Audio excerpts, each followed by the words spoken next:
आईपाशी बसलोय मरे बा आता पाशी. सकाळचं लाईव्ह बघितलं मी केदार सरांचं आणि तुझं. हे सुरुवातीला सगळ्यांना सहन करावं लागलेलं आहे. तर तू त्याची काळजी करू नकोस बाळा. ती नाही म्हणत मी, माझं काय चुकलंय का एवढंच सांगा मला, काय असं झालं. नाही आपलं काय बोलणाऱ्यांची ना आपण तोंड नाही धरू शकत सूरज. कळलं का? काही लोकांना जे शक्य झालेलं नसतं ना, ते केदार सर पण म्हणाले काही जणांना शक्य झालेलं नाही, त्यांना तो चान्स मिळालेला नाही. तुझ्या नशिबाने एक तुला इथपर्यंत आणलेला आहे. तर ते लोक असंच जळत राहणार, बोलत राहणार आणि तुझ्या विरुद्ध काहीतरी करत राहणार. ते आपण एकतर नाही दादा, मी काय म्हणतोय, पिक्चर बघा ना, मग काय बोलायचंय ते बोला. पण माझं असे काहीच नाही चुकी झाली तर कसं बोलू शकतात ना. आधी पिक्चर बघा, थिएटर मध्ये जा. पिक्चर बघितल्या मला काय बोला, पण पिक्चर नाही बघितला तरच बोलतात, नाव ठेवतात काय. सिद्धार्थ जाधवला पण या प्रोसेस मधनं गेलाय. सिद्धार्थला पण खूप लोक काही काही बोलायचे. कळलं का? म्हणजे इव्हन मला पण कसा दिसतो, केवढासा आहे, काय ऍक्टर म्हणून आलाय, असंही झालेलं आहे बऱ्याच लोकांनी. म्हणजे आता तोंडाशी आलेल्या भूमिका आमच्या हातनं गेलेल्या आहेत. पण त्याचं वाईट वाटून घ्यायचं नाही. आपण आपल्या गोष्टींसाठी आपण जिद्दी राहायचं आणि ती जिद्द ठेवायची. त्यामुळे हे लोक बोलणारे बोलत राहतील आणि ते एका मोमेंटला ते बोलून बोलून कंटाळतील आणि त्यांनी झक मारत त्यांना ऍक्सेप्ट करावं लागेल काही गोष्टी.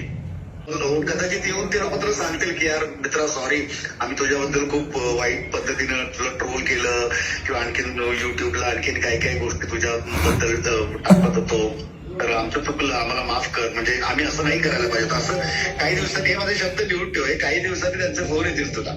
कळलं का? त्यामुळे हे जे ट्रोलिंग करतायत किंवा तुला जे काय बोलतायत, म्हणजे मी कधी त्यांना म्हणत नाही की मला तुम्ही असं बोलताय तसं बोलताय. त्यांना मी माझं मानतो की किती बी रोस्ट करा, ट्रोलिंग करा, पण तुम्ही माझं आहे. मी त्यांना कधीच नाव नाही ठेवत, काहीच बोलत नाही, कारण त्यांना मी माझं मानतो ना. कारण ती मला जीव देते, माझा जीव आहे. मी बिग बॉस मध्ये होतो तर त्यांचा अख्ख्यांचा सपोर्ट होता ना.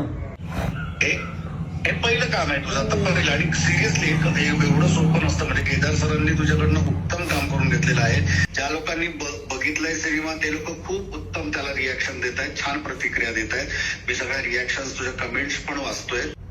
तुझी कर्म चांगली आहेत. तू आतापर्यंत लोकांचं वाईट केलेलं नाहीयेस, त्याच्यामुळे देवाने तुला ही संधी दिलेली आहे.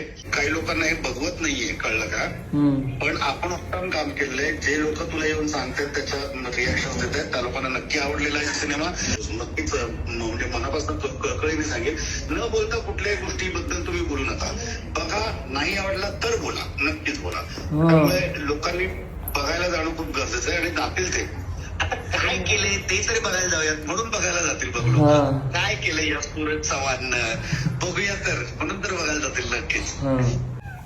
काय मला इतकं बरं वाटलं. मी अंकिताशी बोललो आणि माझ्या लेकीशी बोललो. एकतर एवढ्या मोठ्या स्क्रीनवर तुम्ही येणं, तुमचं पोस्टर लागणं हे खूप मोठी गोष्ट असते. त्यासाठी तुमची मेहनत तर असते, तू मेहनत तर करतोय, पण नशिबाचा जो 1% केदार सरांनी सांगितला जो भाग असतो तो खूप महत्वाचा असतो. म्हणजे बुक माय शो सारख्या एवढ्या मोठ्या इंटरनॅशनल प्लॅटफॉर्मवर माझ्या भावाचा, माझ्या पोराचा, सूरज चव्हाणचा असा फोटो लागणं, याच्यासाठी केवढं मोठं भाग्य लागतं माहितीये का? हे या लोकांना शक्य झालेलं नाहीये, कळलं? सुरुवातीचे दिवस आहेत ना हे थोडेसे खडतर आहेत, नंतर फक्त आनंद आहे आणि नंतर फक्त जल्लोष आहे. काळजी करू नकोस. तुमचा आशीर्वाद आहे की माझा डार्लिंग, पोरगा असतो माझा कायम आशीर्वाद आहे तुला. मग काय. घ्या परदेशात भरारी, तेही सर्वसामान्यांना परवडणारी. ₹1 भरा आणि थायलंड मध्ये फिरा. सचिन इंटरनॅशनल घेऊन आले आहेत जगातली सर्वात स्वस्त परदेश टूर. पूर्ण 5 दिवसांचं पॅकेज आता फक्त ₹32,999 पॅकेजमध्ये विमान प्रवास, हॉटेल, ब्रेकफास्ट, ट्रान्सपोर्ट आणि प्रेक्षणीय स्थळे. सचिन इंटरनॅशनल 18 वर्षांपासून पर्यटन क्षेत्रातील एक विश्वसनीय नाव. सचिन इंटरनॅशनल सोबत मनसोक्त फिरा. संपर्क 7767989898.